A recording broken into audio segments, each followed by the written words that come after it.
Lately, I keep hearing this question. Why does it feel like everyone under 40 is getting cancer? A friend, a coworker, someone you grew up with, and underneath that question is something heavier. I thought young people were protected. Today we're going to slow this down. We're going to look at the actual research and what it says, what it doesn't say. Where cancer rates are increasing, where they are not, and what it really means. This is not a fear video.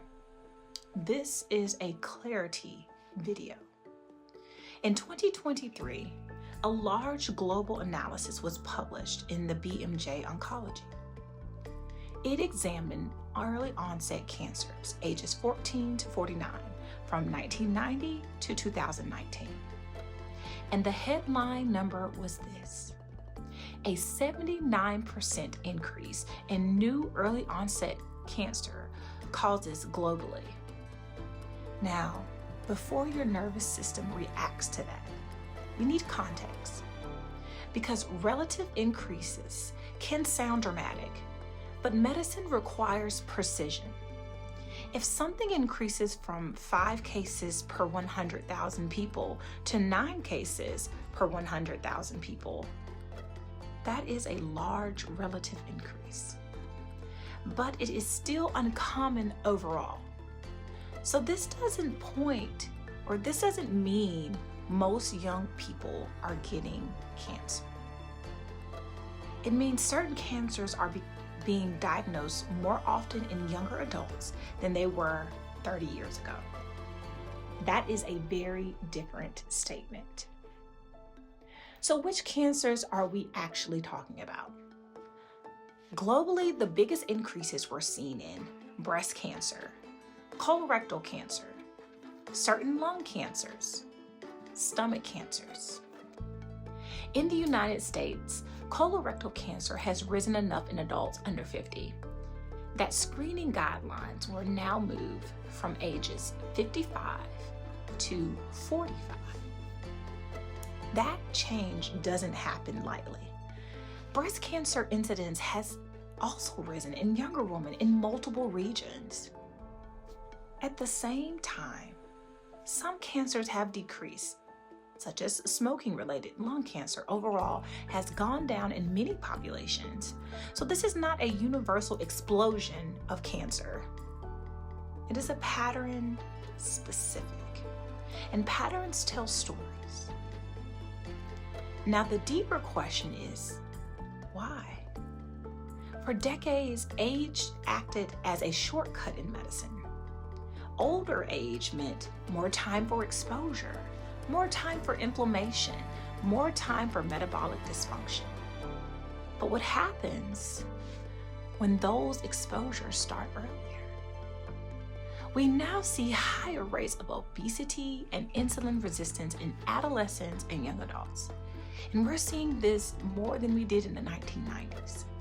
More sedentary behavior, more ultra-processed food consumption, more metabolic disease beginning in the 20s instead of the 40s. Chronic inflammation is linked to multiple cancers: colorectal, pancreatic, breast. So if metabolic dysfunction starts 20 years earlier, risk accumulation starts 20 years earlier. That is not conspiracy. That is biology. There are contributors. Changes in diet affect the microbiome.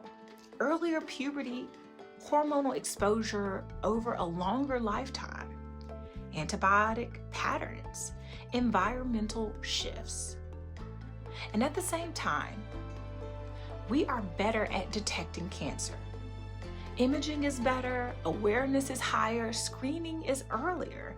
So part of this may be a true increase, and part may be improved detection. Both can be true. Now let me say something clearly. There is no strong evidence that this is caused by one single new toxin, or one sudden catastrophic event, or one isolated modern invention. Chronic disease builds slowly. through repeated exposures, through metabolic stress, through inflammation over time. What changed was the timeline, not human biology overnight, the timeline of exposure. So what does this mean for you? First, it does not mean panic. Absolute risk for most young individuals is still relatively low. Second, it does mean awareness.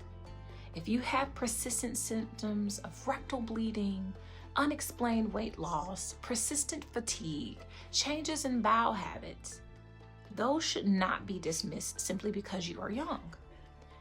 Know your family history. Maintain metabolic health early.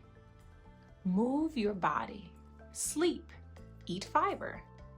Young does not mean invincible, but it also does not mean doomed. Here is the bigger picture. For decades, we equated youth with protection, but youth was never protection. Youth was just less time. Less time for exposure, less time for accumulation. What we are seeing now is what happens when exposures shift earlier. The answer is not fear.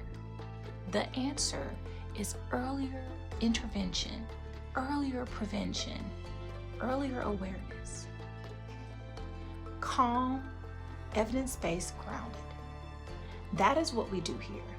If this helped you think more clearly, subscribe, and I will see you in the next one.